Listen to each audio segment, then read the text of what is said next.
Hi అండి. ఈరోజు మన వీడియోలో చిన్నపిల్లల నుండి పెద్దవాళ్ళ వరకు అందరూ ఎంతో ఇష్టంగా తినే గవ్వలు హెల్తీగా ఎలా చేసుకోవాలో చూద్దాము. ఈ గవ్వల్ని చక్కెర, మైదా పిండి, గోధుమ పిండి కాకుండా బెల్లం ఇంకా జొన్న పిండితో చేసుకుందాము.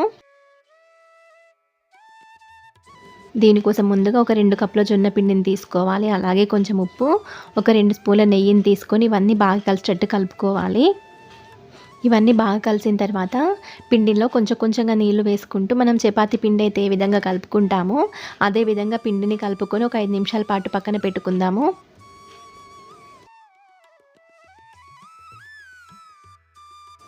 ఒక 5 నిమిషాల తర్వాత ఈ పిండిని ఇలా చిన్న చిన్న ముద్దల్లాగా చేసుకొని పక్కన పెట్టుకోవాలి. అన్ని ముద్దలు ఒకేసారి చేసుకోవాలి. ఇలా చేసుకుంటే గవ్వలు చేయడం ఈజీగా ఉంటుంది.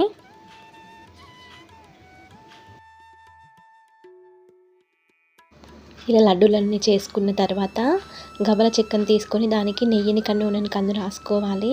ఈ వీడియోలో చూపించినట్టుగా గవ్వలన్నీ ఇలా ఒత్తుకొని పక్కన పెట్టుకోవాలి.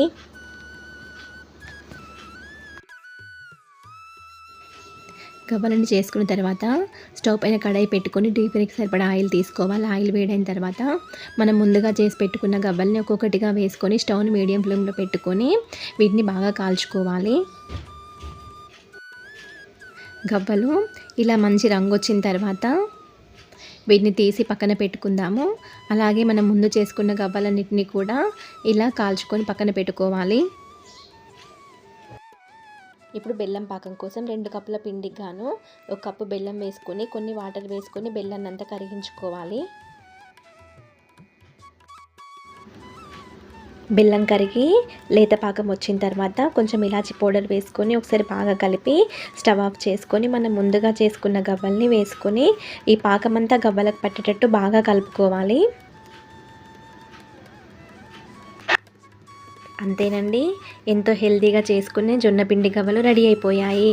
ఇవి చల్లగా అయిన తర్వాత కరకరలాడుతూ ఎంతో టేస్టీగా ఉంటాయి.